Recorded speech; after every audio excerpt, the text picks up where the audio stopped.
So we're in the middle of Perek Gimel, the third Perek. We didn't do it last week, obviously, but so we'll recap and we'll keep going. So, beginning of Perek Gimel, the Alter Rebbe had spoken about the two souls, the Nefesh Habamis, the animal soul, and the godly soul. Now he wants to explain how they break down. So, in the godly soul, he starts to say that the neshama has 10 powers which evolve and are directly linked to the 10 spheres of Hashem, Chacham and Adas, and so on. Divided into two, the 3 intellectuals and the 7 emotional. He calls the 3 intellectual mothers. Later he breaks it down further to mother and father, father, mother. And the middas are called children. Okay. So last time we discussed Chacham. Now just to bear in mind once again that he's talking about specifically the powers of the Nefesh Elokis, of the godly soul, right? So whatever we're going to describe and the workings of it and how it works is specific to the Nefesh Elokis, the godly soul, right? So we talk about Chachma, for example, of the godly soul. We're talking about wisdom and truths and axioms and understandings and processes that have to do with the understanding of Hashem, right? Because that's a Nefesh Elokis. That's a Nefesh Elokis' goal. Now, also, the concept that he said that they call parents and the middas, the emotions are called children. That's also not specific, but it's emphasized in the godly soul. Because what we'll see later on in Tanya, the animal soul also has 10 powers, although it's a little bit different, because the animal soul, by definition, is animalistic, so it's impulsive. And therefore, the animal soul, the Nefesh Habamis, the emotions of the Nefesh Habamis are not always born out of seichel, out of intellect. In fact, most of the time they aren't. we act impulsively. We don't think through things. We have the ability to, because that's part of the theme of Tanya, that moyach shalit ala lev b'toldoseh, that a person by nature can develop an ability that the brain should rule the heart, but it doesn't always work like that. Meaning the brain should rule the heart, even in the animal soul, right? But it doesn't always work like that. So when we say that the middos, the emotions, are always born out of seichel, that's much more in the intellectual, in the godly soul. Because the primary force of the nefesh elokis, of the godly soul, is understanding, insight. Whereas the primary force of the nefesh habamis is emotion. Emotion, feeling. Okay. So last time we started to talk about chachma and BINA. We called it father and mother. Chachma is the kernel, the truth, the clarity. BINA is when you actually build an intellectual building of depth and breadth and so on, understanding. And they give birth to middas, they give birth to emotion. We explained that Chachma is like the father, just like the masculine force in childbirth is the newness, the sperm, the seed, the foundation, but it will dissipate on its own and needs BINA, which is the feminine capacity of nurturing it and developing it and gestation and so on and so forth, and only then does birth happen, right? Okay. So now what he's going to do is he's going to play that out a little bit. He's going to explain. So I'm going to give an example of how this works. And the example is that just to recap. We talked about Chachma. We said Chachma is, remember that line we said, Chachma is how the concept grabs you, and BINA is how you grab the Chachma. So Chachma is higher than BINA, meaning that there's more clarity and intensity with Chachma, but it's less of me understanding it. It's more transcendent. It's more coming from above. And that's why it's called koyach ma. It's one of the koyches, it's one of the powers of the soul. But ma, is it really a power? In other words, something higher, something transcendent. Whereas BINA is me grabbing the seichel, so the intensity is diluted a bit, the clarity is diluted, but it's much more me understanding it and grabbing it. Okay. So we're going to start from I'll show you exactly what this is.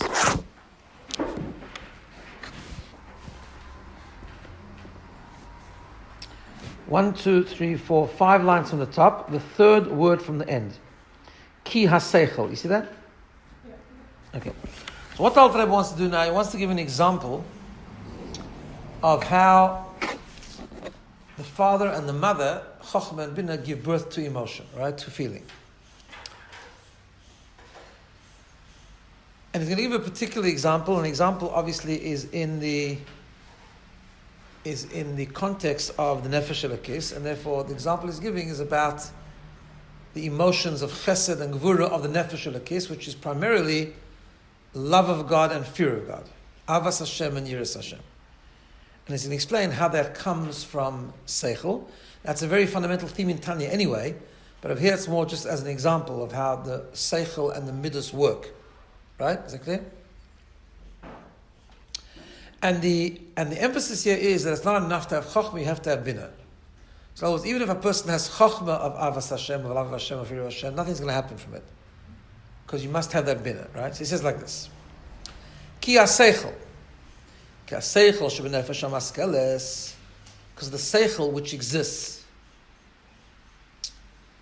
in the thinking soul, meaning in the nefesh halakis, kishemisboinem, when you really think about it. Now, misboinem means bina, right? When you have bina, umamik ma'oid, and you deeply think, very much think, you go a lot in depth.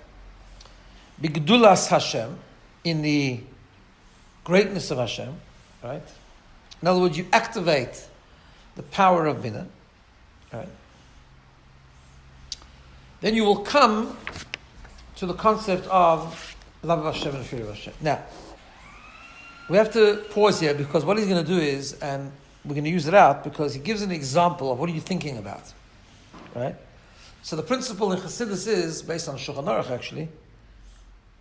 In Shulchan Aruch it's interesting, there's a halacha that before you daven, right, you're supposed to think about Gadlus HaKel v'Shiflus HaAdam. You're supposed to think about the greatness of God and the lowliness of man, right? Meaning how great God is, how insignificant we are. So then, you want to connect Him, right? So the Chassidus is based a lot on that. That's why in yeshivas there's a concept of learning Chassidus before davening. Why? Because davening is a mechanism of emotional connection to Hashem. It's davening where we're supposed to be able to ignite, on some level at least, love of Hashem and fear of Hashem. That's what we're supposed to activate it more, and then hopefully it inspires the rest of the day. But that's why you have to think about Hashem during davening, right? And then to really think about it properly, you have to learn about it before. That's the system. I must just add, by the way, before when we talk about love of Hashem and fear of Hashem, Chassidus is very clear about not fooling ourselves. It's very rare that someone should actually really reach a proper level of Avas Hashem, right? Love Hashem really means to love Hashem like fully. Most of us love lots of things, but not necessarily Hashem exclusively, right? However, so what's the point of learning about it? So first of all, the idea is to develop it. Later on in Tanya, it talks about all different levels of love. So at its greatest level, it's very hard to develop a proper sense of love of Hashem, meaning that we really love Hashem like we love something physical, right? There were great people who reached such levels, but tzaddikim, great chassidim, and so on and so forth. So, but nevertheless, there's many levels. So the idea is to at least have it in our mind, to have an inkling to love Hashem, to be attracted to Hashem, to change our life that way, and so on and so forth. That is possible, but we learn it in its purity, as we always do in every concept in Chassidus. Okay. So he gives 3 examples here to think about the greatness of Hashem. And these 3 concepts are 3 fundamental concepts in Chassidus, which are huge topics. Obviously, we're not going to go into it now, but he mentions it, so we're going to explain each one what it means. So he says, what do you think about? So look what he says. He says, you think about Eichu Mamale Kol Almin, how Hashem fill. I'm going to just translate it literally and then explain it. Eichu Mamale Kol Almin, how Hashem fills the worlds. V'soiviv Kol Almin surrounds the worlds. V'kula Kamei Kol Chashiv, and how before Hashem everything is considered nothing. So, what does those 3 things mean? So in Chassidus, it's okay. In Chassidus, these 3 topics are very, very big topics, right? And essentially, what they mean is like this. I'll just tell you, there's a famous mimer in the Alter Rebbe that just brings back a memory. There's a famous mimer in the Alter Rebbe where he talks about the difference between Mamale Kol Almin and Soiviv Kol Almin, filling the world and surrounding the world. I learned it when I was a very young boy. What happened was when I was 13, so after my mitzvah, my Zayda took me to New York to visit the Rebbe, and I had a yechidus with the Rebbe, privately, with private audience with the Rebbe, just me and the Rebbe. And the Rebbe asked me then, he said to me, one of the questions he asked me, he said, do you learn Chassidus from time to time?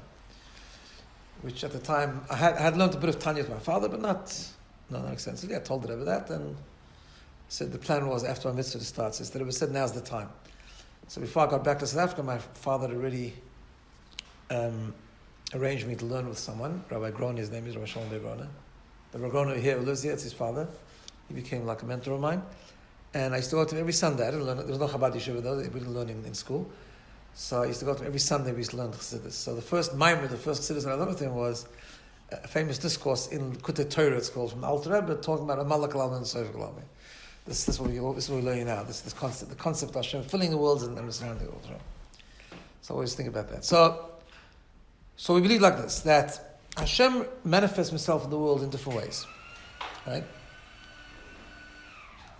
That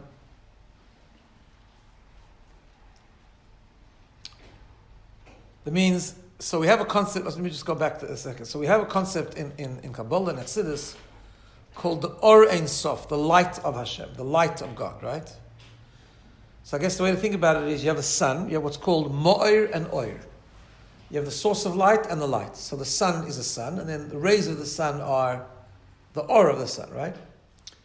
Now the rays of the sun are not the sun itself, it's got sun-like properties, right? We have a concept that Chassidus called Oir Me'ein HaMo'ir. The light is very similar to the source of light, or it carries with it the properties of the source of light, but it's only a manifestation of the light. And therefore the light can be brighter, weaker, more intense, less intense, and so on. So with Hashem, the same thing. You have Hashem in His essence. Hashem in His essence is undefined, and it's not, it's Hashem Himself, whatever that means. The essence of Hashem, as we call it. Then you have the way Hashem reveals Himself. Now, obviously, the way Hashem reveals Himself happens at different levels. It all depends how much intensity of tzimtzum that Hashem applies, right? Because we have this concept called tzimtzum. Hashem dilutes His revelation lower and lower and lower and lower. And it all depends on the level of tzimtzum, of what level of revelation that we have. So we find in Hashem's relationship to the world, there's the concept, number one, of Memale Kol Almin. Hashem filling the world. What does filling the world means? Every davar gashmi, every physical thing, has within it a godly spark, which interacts and is enclosed and comes down into the physical thing, the physical creation, to give it life. Similar to how, the analogy for this is similar to how the neshama is in the body. How do we live? Because the neshama comes into the body. Right? And infuses the body with life. Similarly, everything has like sort of a neshama. Everything has like a spark of Hashem, a creative force, a godly creative force, which comes into it and gives it life, gives it energy. Right? Now, in that godly force, there's two opposite things happening. On the one hand, it's the only thing that keeps the physical thing alive. Without that godly force, the thing simply ceases to exist. Right?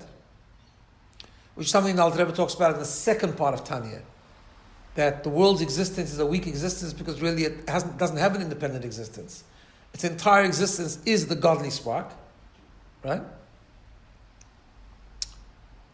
However, that godly spark is a diluted godly spark. Because the very fact that it can come into, it can interact with the physical bria means that you appreciate that godly spark that's in the chair, in the table, in the world in general. You're appreciating God, but how God lowered Himself to interact with the physical world. Does that make sense? The fact that power, that godly power, is able. So it's like saying I talk to a 3-year-old or a 5-year-old, and I explain to them a very deep idea in Chassidus, right? So obviously I can't do that, but what I can do is I can make it tzimtzum. I can come up with an idea that can be internalized by the child. If I come up with an idea that can be internalized by the child, by definition, it's a watered down concept. In other words, it's a concept which takes into account, so to speak, the limitations of the 5-year-old child, right? Just to give an analogy, yeah? So same thing, one of the ideas the way Hashem manifests himself in the world is this Mamalak al-Almin. And therefore, it's a godly power that takes into account the finiteness of each creation and adapts accordingly. So again, go back to the neshama, right? Because the neshama, or at least part of the neshama, the conscious part of the neshama, the internal part of the neshama, comes into the body and gives it life, and is mislabesh, to use the Hasidus term, it encloses, it interacts with each part differently. Therefore, it takes into account and adapts to each part of the body differently. So the power of the neshama life force that's in the brain is very different from the neshama life force that's in the foot. Okay? Which is why our heel is less alive than our head. Meaning, less, it's not less alive, it's the life is less obvious, put it that way. Right? Because it's a different type of chai, a different type of life. And also depends, in other words, it has to be a keli. So for example, just like to go back to my analogy, the way I adapt a intellectual idea for a 5-year-old will be different to the way I adapt it for a 10-year-old or a 15-year-old. Right? A person with more background or less background, because the recipient is different. The potential is different. The keli, we call it an oir and a keli, the light and the vessel is different. So the brain of a person, or the head generally of a person, is a much more refined vessel, therefore it's able to take much more intense levels of a neshama. You looking for something? Oh yeah? Right? That's okay. Memory will not last so long. That's okay. Right? Whereas the foot, I'm just using an analogy that Chassidus gives, the foot is a much more coarse keli, doesn't have the same properties as a brain, and therefore he's a recipient for a much more diluted intensity of neshama energy, right? Same thing with the world. The spark of Hashem that comes into a stone is different to the spark of Hashem that comes into a human being. It's still Hashem, but it's much more intense levels of tzimtzum, right? Now, just stopping there, this concept of Mamalik al-Almin is already one level of understanding the greatness of Hashem, which, by the way, a lot of what we do during davening. If you look at davening, so the structure of davening is all to get to Shema, right? Where we realize everything's Hashem. And then what comes out of that? What's the conclusion? V'ahavta Hashem elakacha, you should love Hashem your God, right? That's what goes at the end. Davening is a journey all the way to V'ahavta, to Shema. And then Shema Nesher is a whole different thing. Davening is a different thing. But I'm saying the process of the emotional interaction of tefillah, right? So what do we do when we get up to there? What do we do as we work up? The first thing we do is Mamalak al-Almin.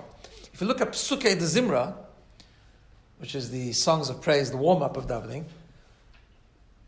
we think we describe the greatness of Hashem, but it's much more the greatness of Hashem of Mamalek al-Almin. We talk about Hashem gives life to the donkey and the thing, and he makes all the grass grow, and he makes the snow fall, and so on and so forth. We talk about the sun and the moon praising Hashem, and the animals praising Hashem. It's all creation. It's all Hashem manifests himself and interacts with the creation of the world.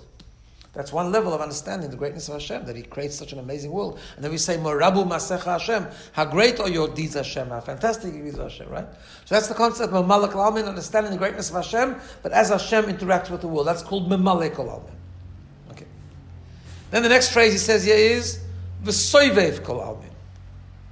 Hashem surrounds the world. Now, there's a very misleading phrase, Soivev kol almin. I say misleading because it's often misinterpreted. It's misinterpreted as a light that is so high that it doesn't come into the world, it surrounds the world. Right? That's not what it means. What it means is that Sovev Kol Almin is a revelation of Or Ein Sof, it's a revelation of the divine light, which doesn't interact with the world. It transcends the world. What does transcends the world mean? It means doesn't connect in an internal way. It's there, but doesn't connect internally, right?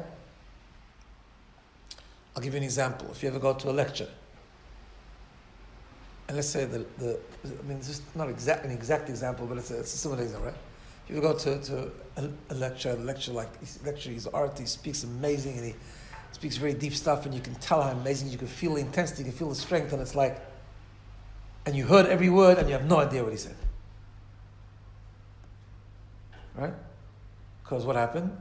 It's not pepinimis, it wasn't internalized. So how was it? But it blew you away, and it might have even blown you away more than if you didn't understand, right? Just like, wow. It's called, in Hasidus, it's called makif. It surrounds you. It doesn't mean it's outside of you. It's inside of you the same way as anything else. But it's inside of you in a different way. You follow? Can I pinpoint it? Can I feel it? Can I interact with it? No, but it's there, but in a transcendent way. Right? So the same thing, there's a light of Hashem that is actually not different in each creation. It's actually the same in all the worlds. Why? Because it's too high for any of the worlds. Therefore, it's present in the world, it's present in the universe, but in a non-interactive way, in a non-internalized way. Because it's too high to be internalized. Okay? So I'll give you an analogy that Chassidus gives, just so you understand a little bit. Same things with that is with the way is the faculties that we have. Okay? If I tell you where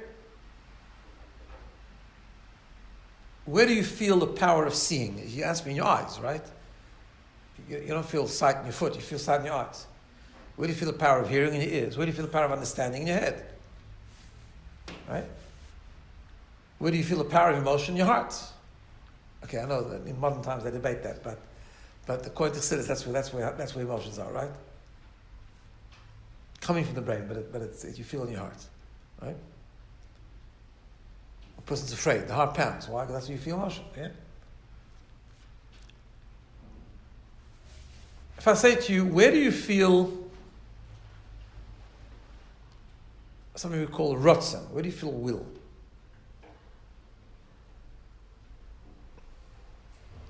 Everywhere and nowhere. Sorry? Everywhere and nowhere. Everywhere and nowhere, exactly. Or pleasure. You say, oh, this gives me such pleasure. Where's pleasure located? Nowhere. Why? Because Chassidus explains that we have what's called koiches pnimim, internal faculty, internal powers, and koiches makifim, encompassing powers. Again, the word encompassing doesn't mean it's out of us, it means it's transcendent within us. Right? And that's why it's everywhere equally. So, Chachma, Bina, Das, Chesed, Gvura, Tiferes, and all the other internal faculties like sight and hearing and all that kind of stuff, those are what we call koiches pnimiyim. And that's why they're different. What I feel in the brain is different to what the power of the faculties that I feel in my brain is different to what I feel in my fingers. What I feel in my foot or what I feel in my knees, different, all different. One's high level, low level, more intense, less intense, because they interact with a keli, they interact with a particular location because they internalize. The word I'm using is mislabish. They enclose, they interact with, because they are absorbed, they're internalized within the particular place of the body. That's like same thing with Hashem. The godly spark that's in the table is different from the godly spark that's in a person. The godly spark that's in the world of Asiyah is different from the world of Yitzirah and in Bria, because everywhere is different. So it's tailor-made. Right? However, within us, the two powers, Chassidus says the two powers of Rotzen and Tainug, will and pleasure, those are koiches makifim. There's no location in the body where you say, oh, that's the power, the Rotzen is in my hand. No, it's everywhere. Because it doesn't interact with any keli, because it's too high. It's too high for anywhere, and therefore it's everywhere. But it's everywhere in a much less felt way. Doesn't mean it's less powerful. In fact, in a way, it's more powerful. Right?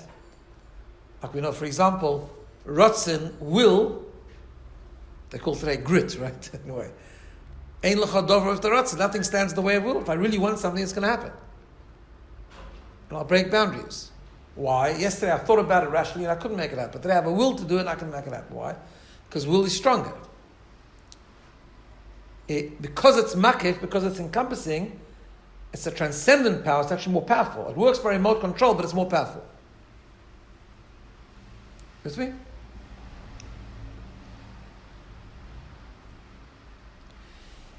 With Hashem's manifestation in the world, right?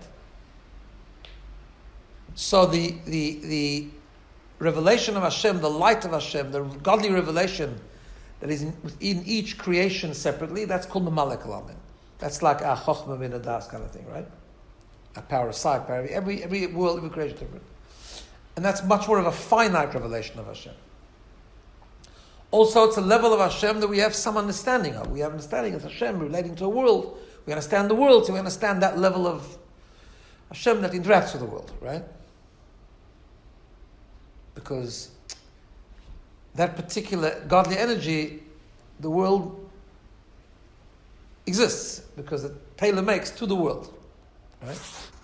When it comes to Sovev Kalalmin, it's the belief that actually Hashem's light transcends the world. There's an infinite light which is higher than the world.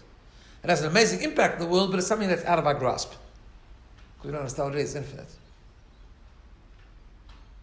We have much more understanding in Mamala Kalamin or in Sovev Kalamin.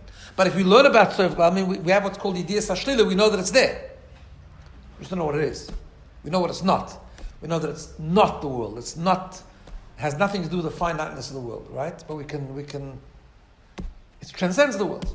But it's in the world, but it doesn't interact with the world. Same like our Ratzon and Tanya. It's not outside of us, it's inside of us, but in Makif. Makif means it's there, but not interactively. Am I making any sense? Yeah? How is it that Ratzon and pleasure? I'm sorry, yeah? I get Ratzon transcending us, absolutely, but pleasure, it seems so physical. No. It's the power of pleasure. In other words, like this. Everything that we do, the Chassidus says, Tainug, the power of pleasure is actually the highest, it's the highest power of the soul, you know? In fact, everything we do is based on that. Even your Ratzon. Your will is based on what's going to give you pleasure, what's not going to give you pleasure. What I'm naturally drawn to is what gives me pleasure. What I naturally stay away from is because it doesn't give me pleasure. If you think about it, right?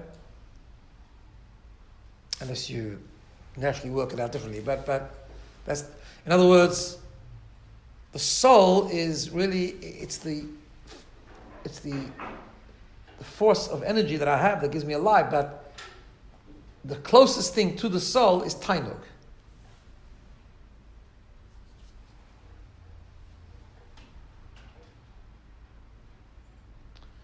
trying to think of an example to explain it. Let's say you build a bookshelf, right? So you can build it on many, many levels. You can build it because someone made you build it. So what part of you is there? The lowest part, just the power of action, power of behavior. You can build it because you're excited about it, because I don't know, you're going to get paid a lot of money or something. So you have right? You can build it because you think it's important, like irrationally, or you can build it because you really enjoy it. What's the highest form of building? I'm giving you a stupid example of building a bookshelf, but what's the highest form when you really enjoy something? Why? Because it reaches the deepest level within you. I know we look at pleasure as the most lowest thing, but that's not actually. It's lowest things when we follow the pleasure of the animal soul.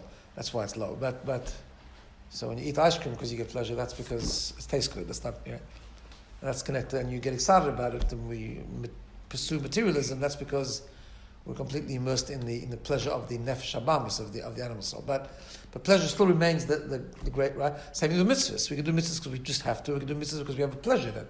And that's deeper, much deeper. It reaches the deepest part of the neshama. Anyway, it's a different discussion, but that's why, I'm going to answer you a little bit. So that's what he says here. Mamalik kalalmin, sovev kalalmin. And then he says, there's a third thing. What's the third thing? Kula kamei kala chashiv. How this concept that before Hashem, everything's insignificant, everything's nonsense. What is that? That's even higher than sovev kalalmin. You see, sovev kalalmin and mamalik kalalmin, that's a finite revelation of Hashem and an infinite revelation of Hashem. But even the infinite revelation of Hashem is infinite in relation to what? In relation to the finiteness of the world. Which means it's got a negative relationship with the world, but it has a relationship with the world, right? When we go deeper than that, the essence of Hashem. In other words, they're both revelations of Hashem. One is directly related to the world, one's infinitely, in other words, it's not connected to the world, which means it's connected to the world. If you have to say, you know what I'm saying?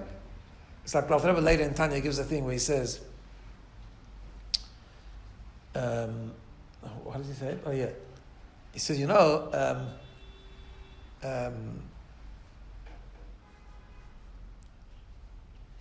power of thinking is so great that you can't touch it. You say, this idea is so fantastic that you can't pick it up with your hands. That's like a ridiculous thing to say. You understand? If I tell you something's very hot because you can't pick it up with your hands, in other words, this thing you can't pick up with your hands, but it's not that picking up with your hands is like it's not in its world. It is in its world. It's in the world in a negative way. This thing you could pick up, this thing you can't pick up. In other words, that thing is so big you won't be able to lift it up. Which means lifting it up, it's in its world, just that you can't lift up because it's much bigger than that.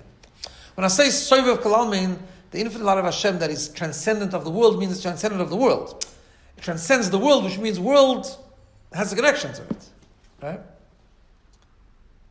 When I say an idea is so great, how much describing its greatness, that you can't pick it up. That's a ridiculous thing to say. Because picking up something is a physical thing, it doesn't even come into the equation of an idea. You know what I'm saying? Same with Hashem. When we talk about the essence of Hashem, Hashem is not finite, he's not infinite either. There's not any connection to the world. He's completely transcendent. It's not like he's higher than the world, that there's a world that he should be higher of. There is no world. Hashem in his essence is infinitely greater, but infinitely the true world is infinite. That the world doesn't even come into the equation. It's not even something that I have to negate. You understand?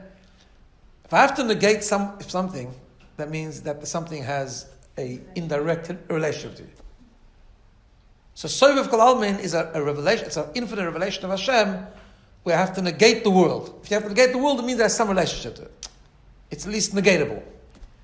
The essence of Hashem, the world isn't even negatable, it doesn't even start. Now, I'll just summarize you in 10 minutes things that there are books and books of Chassidus written about. Okay, so I'm not going to pretend that we covered this properly, but just to give you an idea of what these three terms mean. Now, why is the Alter Rebbe bringing it here? I thought we'd explain it because he brings it here, and it's important to define what it is because it comes up all the time. It'll come up later in Chassidus. In Tanya, it'll come up later, these concepts, right? What he's trying to say is the following.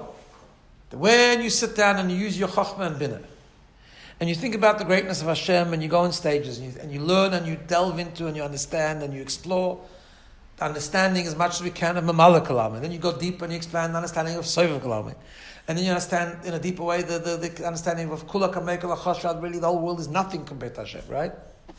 What's going to be the result? So let's have a look. In other words, you get a deeper and deeper understanding of the infinite greatness of Hashem and the insignificance of the world, really. The greater we understand Hashem is, the less significant the world is, right? Which, by the way, is a common theme in Chassidus, how insignificant the world is, right? So what happens? He says like this. The deeper you think about it, noilda v'nisoyrera, it will be born and awakened emotion. Which is the first emotion that he chooses? He says, midas yiras horomemus b'moicho machshavte. So the first thing you're going to give birth to is awe. Now we know there's two mitzvahs of loving Hashem and fearing Hashem, right? Which have to do with chesed and gvura. But he starts with yirah because he says, when you think about the greatness of something, the first thing is awe. Wow. So there's an awe. Now, I must point out that there's in Chassidus it talks about many, many different levels of yiras Hashem, of fearing Hashem. The most basic one is not one that he doesn't talk about in this chapter. The most basic idea of yiras Shamayim, of fearing Hashem, is fear of punishment, fear of consequence. Right? Now, we don't like to emphasize that, but it's a concept. I mean, it exists, right? A deterrent. I don't want to be distant from Hashem. I don't want to get into trouble from Hashem. Okay. He doesn't talk about that because he's talking purely about the nefesh halakisya, right? When we have to bring our nefesh habam as an animal soul on board, then maybe it has a place because that's the language nefesh habam understands. Like, doesn't want to get into trouble, doesn't get hurt. So okay, so we understand that, fine. But and obviously that's a very basic level, and the idea is to get deeper than that. But he's not even talking about it in this chapter because he's giving an example purely of the way the nefesh halakis thinks, right? Purely from the nefesh halakis perspective. So therefore what happens is, the more we understand the greatness of Hashem, what's going to happen? We're going to come to a much higher level of awe. Now what happens is, he talks about that awe on two levels. Yira, fear, but he talks more in the terms of awe. He says, it's first of all develops in the mind. Before it percolates in the heart, it develops in the mind. Why? It's a like awe is much more of a mind thing than a heart thing. Awe means wow, like I'm in awe. It's much more of a mindset, that, right? So first things that happen when you start to think about it, because that's the way it explains it. Elsewhere it explains like this, that the way emotion are born from seichel, from intellect, they're first born in the mind. They're born in the intellect. In other words, the emotional mindset develops in the mind. The concept is intellectual, and then in the mind it starts to become an emotional idea, if you can say such a thing, an emotional concept. That, wow, so then that means like, I need to take a step back, right? So it's called Yiras Haromus, the awe of exaltation. In other words, it's like, Hashem is like, wow, like, the more I understand His greatness, the more like, I'm in awe, right? Leroy Velis Boishish Migdalase, to have almost embarrassment, not in a negative sense, but like, he calls it shame. It means shame like a feeling of insignificance. Migdalase is barach from His greatness. She'ein lo sof tachlis, that has no end and has no boundaries, right?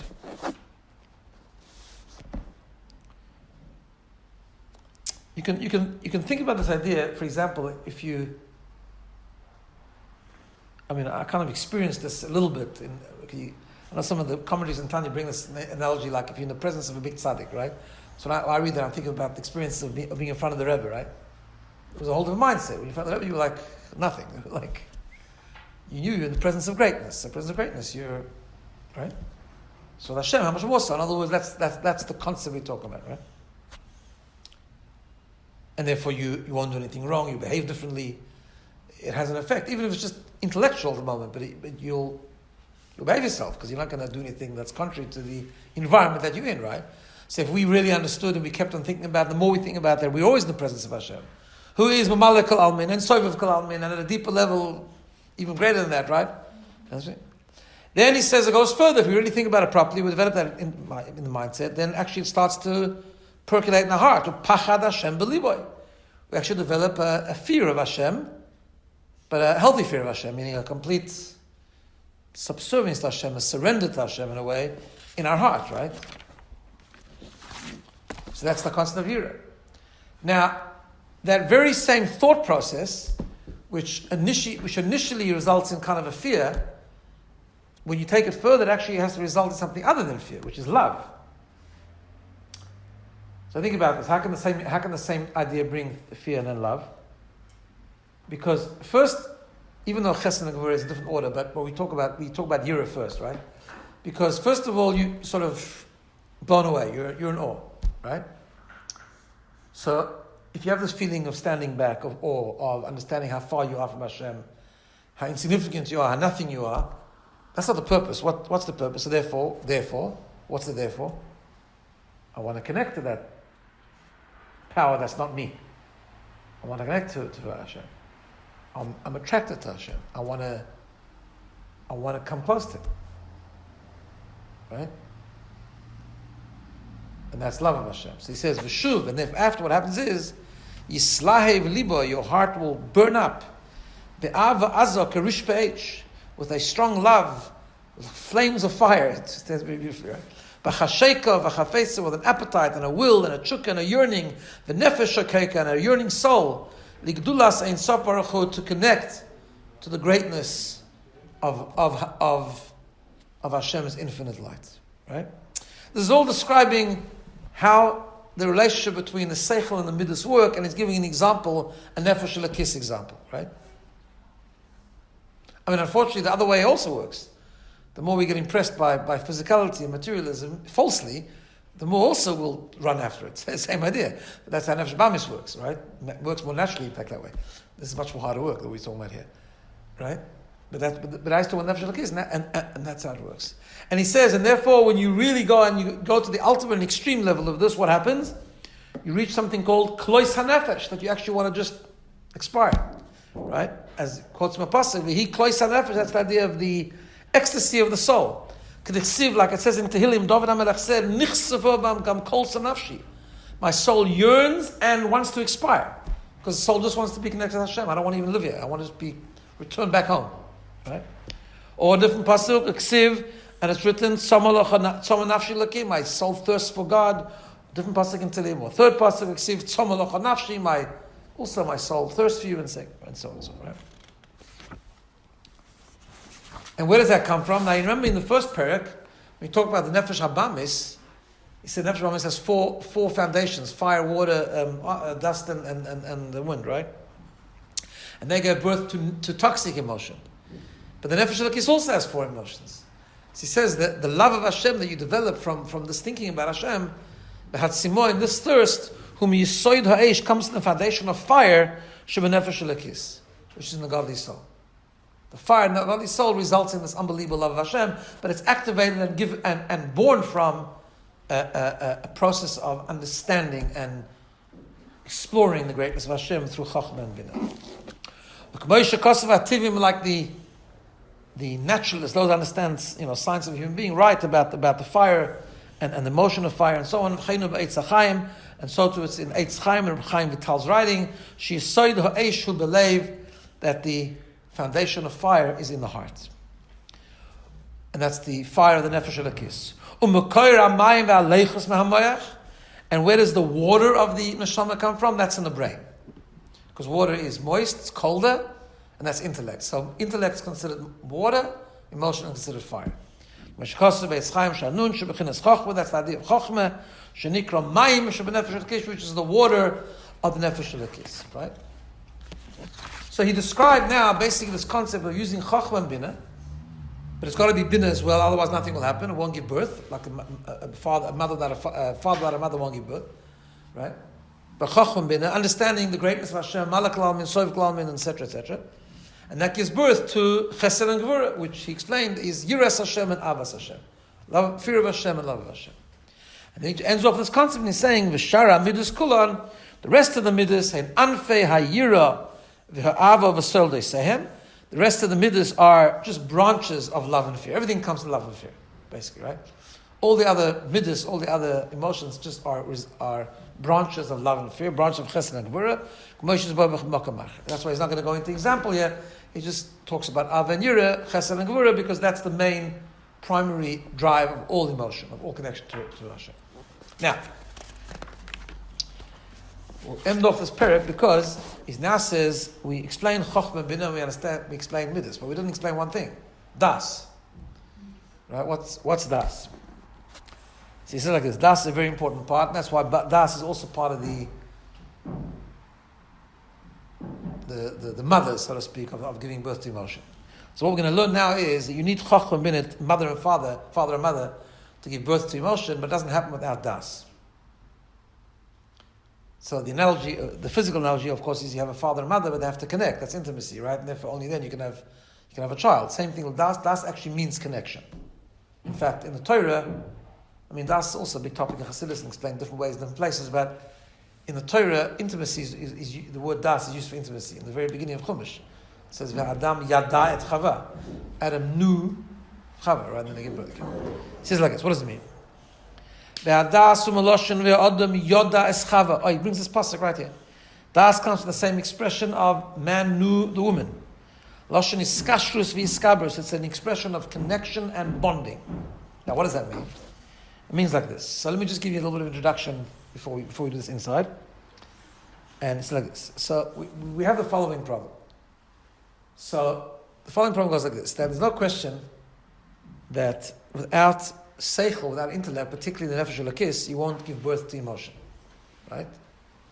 The problem, however, is that the process of intellect giving birth to emotion is very difficult. Why is it very difficult? Because they're totally opposite. Although one is born from the other, they're totally different. Intellect is something that I'm understanding something outside of me. It's not me. It's object. That's its power. Its power is the ability to understand something that's beyond me, outside of me, greater than me, whatever the case is, but it's not me. Therefore, it's detached. It's aloof. It's also why it's subjective. That's why it's so amazing, but it's got its problems. Because I can think something, but it's not me, it doesn't affect me. Emotion is all the way around. Emotion is subjective. It's me. It's my personality. It's what I'm feeling. Right? They're very, very different. So how do you get from one to the other? What's the link? How do you get from Chacham Bina to Chesed and Gvura? Which is why we know there's often a problem, right? The person can think about something, understand something at the greatest depth, and it has no effect on it. So it's academic exercise. Right? So the only way that can happen, according to what it says here in Tanya, is through the concept of das. Das means, we'll read the words inside, but let me just explain to you what he says outside first. Das means that when you understand something, not only do you understand the kernel, the conception of the idea, not only do you understand the breadth of the idea, but you connect to the idea. In other words, you start understanding it so deeply that you connect to it. To the point where the concept starts becoming you. Once it becomes you, it can give birth to emotion. It's no longer something detached from you. That's why we have this idea, which we call hisbonenus, I guess, which is the early form of Jewish meditation, I suppose, right? Where you learn an idea. We have this idea. I mean, we were taught this in Yeshua. Sometimes we learn Hasidus before davening, for example, where you learn about the greatness of Hashem. And before you're davening, you think about it, you think it over. The more you connect to it, like hisbonenus, you think of an idea. I don't know exactly the deepest level of hisbonenus, how they do it, but there were great Chassidim who used to do this for hours. They connected. I mean, you always talk about something in its extreme just to understand what it is, right? I forgot which chassid it was. There was an unbelievable name. I think it was Regression Ber Bahara. That he once started to think about a concept. A concept in Chassidus, a very, very deep idea about Hashem and whatever it was. And so much so that he lost complete track of time. And it was in the afternoon, and he started thinking about it. He thought about it all night. Until when he came to, it was like early in the morning. It was like a little bit dark outside, but not completely dark because it was very light. It was. And he said, "Oi, when's the shkia? When do I have to have mincha?" He lost complete track of time. Right? I'm just giving you an extreme example of what it means to connect to an idea. Obviously, I don't think any of us are this relevant, but it's the idea of each on our own level connecting to an idea, not just thinking about it, but connecting to it, by thinking it over and over and over again and really internalizing it. Let's see how he says it. He describes it beautifully. He says, "Lashon is kashrus v'yischabrus." It's lashon. It's an expression of connection and bonding. Shemekasher daitoi bekesher amitz v'chazak ma'oid. That you connect your knowledge with an unbelievable knot and strong bond.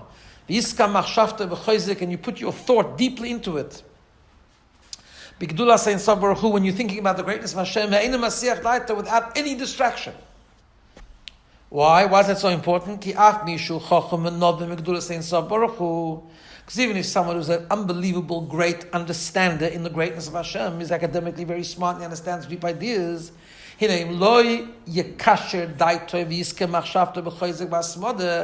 you don't connect your das with an unbelievable strong bond and strength and diligence and consistency, you'll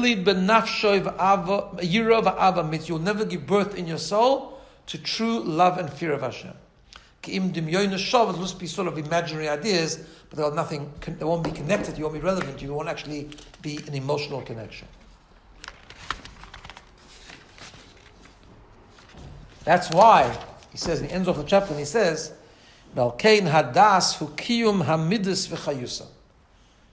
that's why das is called the life force and the sustenance of emotion. It's das that creates the link, leads the Chacham and Bina into Ava and Yira. And therefore we say in Kabbalah that das combines the idea of Chesed and Gevura, because das is what makes the link to emotions, and emotions are driven by Chesed and Gevura. And that's why das is considered a combination of Chesed and Gevura, because it makes the link to the primary forces of Midas. Pirush, which means Avo ve'anfeo, love and all that branches off from love, ve'yira and ve'anfeo and everything, and fear and everything that branches off from fear. So that's the mechanism of Chacham bin and Das. Just a nice thing I'll share with you. He said about why that Das sort of links to the two primary lines of Midas, right? Chesed and Gevura. I don't know if you know this, but you know, a tefillin, on the head tefillin, there's not engraving. What's the word I'm looking for? It's like part of the thing is a shin, yeah. Right, the head tefillin on either side is a shin, but if you look closely, you'll see that one of the shins has three, like the shins normally has, 3 lines. Another one has 4. You know? Why? Because the 3 lines of the shin is chacham ben das. But sometimes das is considered 2 because it develops, it's a link to the midas, therefore it branches off to the chesed and the gevura, because midas work in 2 lines. And that's why it's the other side is the shin was 4, because it's chacham ben das is chesed and gevura. That's why. Okay, so we finished learning today how chacham ben das works, but also we got to understand a little bit the 3 very important concepts of siddhis: malak al and cervical and kulak amer kula chashish.